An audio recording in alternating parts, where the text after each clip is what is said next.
Now, because we have to do it, let's quickly talk about al-aamm al-khaass. Al-aamm is defined as a word that indicates all the members of its class simultaneously. And so you get the sense of a single word to indicate a set. And you know, the whole use. If you studied 8th grade math, that's when I was exposed to it. Now my daughter is being exposed to it in 5th grade. Venn diagrams. Those really help you to understand the whole concept of aamm and khaass. We have a circle representing one set and another circle representing another set. So if you have that background, that's very helpful for understanding this. Types of words that indicate generality. One whole class of words of that type are the words like all, every, entire, each, any, which in Arabic, jami', kull, kaffa, ay. These are all words that indicate generality. Conditional and relative pronouns, such as alladhina, alladhi, man, allati, which in English we say like whoever, or those who, or whatever. And then a third category would be a singular or plural noun preceded by the definite article al. You know, this is so much a part of Arabic language. Inna al-insana lafi khusr. Al-insan, yani the human being. That indicates all human beings. This is called lam istighraq al-jins. And an exception to that is lam al-ahd, where something has already been mentioned, and so then you can use al to refer back to it, which is, we have the same thing in English. And if you mention something, you say, I just bought a book today, and so then the other person says, give me the book. So it's clear that it's the book that you were just speaking about. So an example of that in Qur'an, in Surah Al-Muzammil, كَمَا أَرْسَلْنَا إِلَى فِرْعَوْنَ رَسُولًا. We sent a messenger to you as we sent a messenger to Fir'aun. فَعَصَى فِرْعَوْنُ الرَّسُولَ.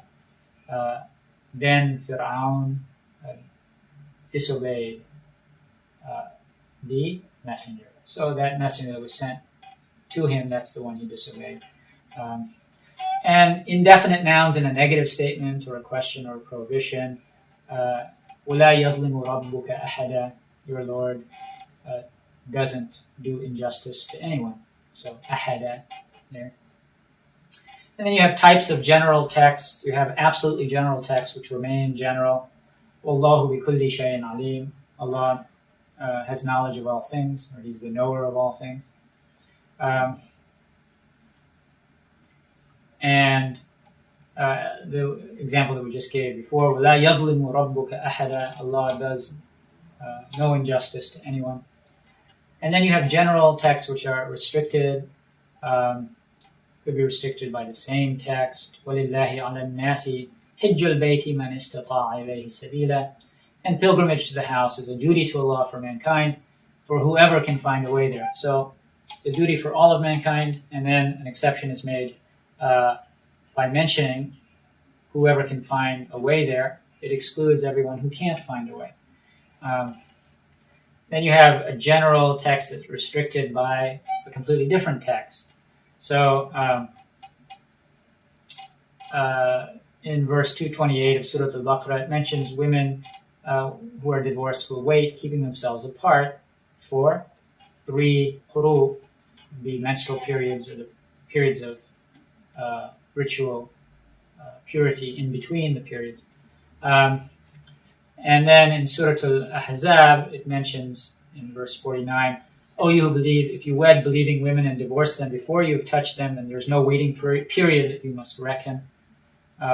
So there's no iddah. If the marriage has not been consummated, then there's no iddah.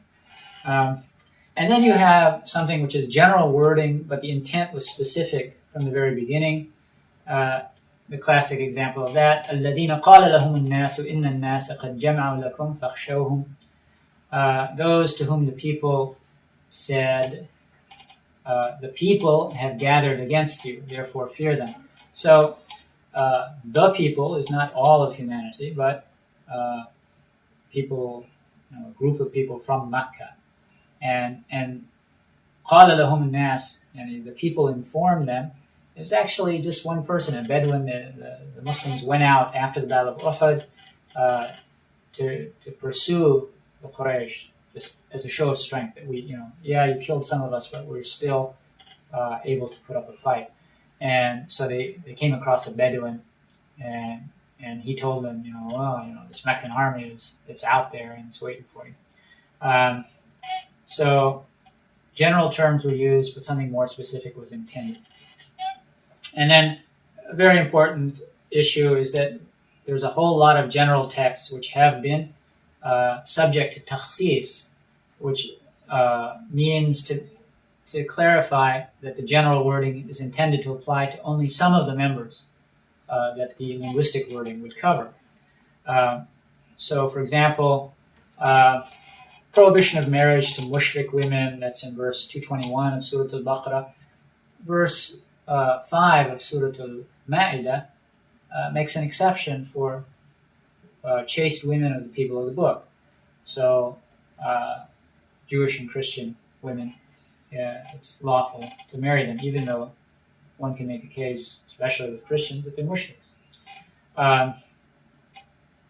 And another thing to bear in mind is that a general text may be specified by more than one text. In fact, once it's been specified, then it's very easy for it to be specified by anything else. The Hanafis disagree with the majority of scholars as to how strong the evidence needs to be to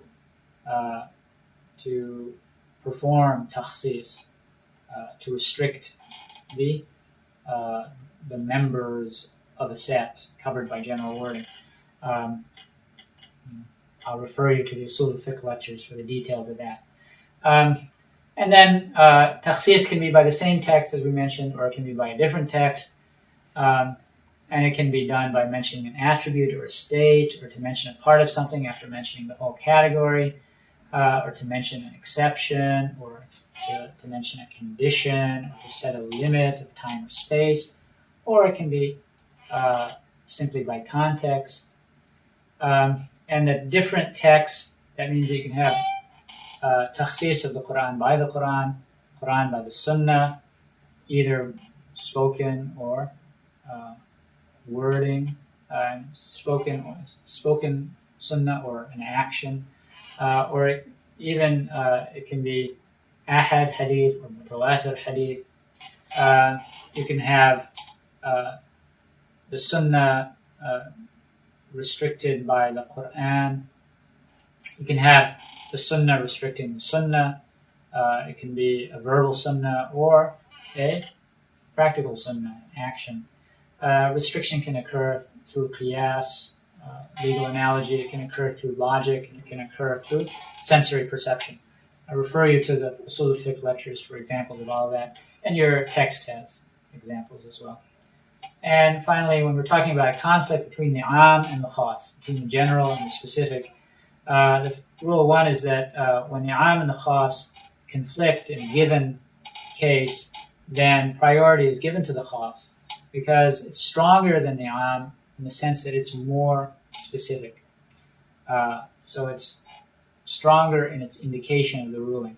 And according to the majority of scholars, chronology is irrelevant. What happens when two aamm dalils overlap in a given area? You have to look for some outside evidence to decide which one has precedence. Is it this one over this one, or is it this one over this one in the area of overlap?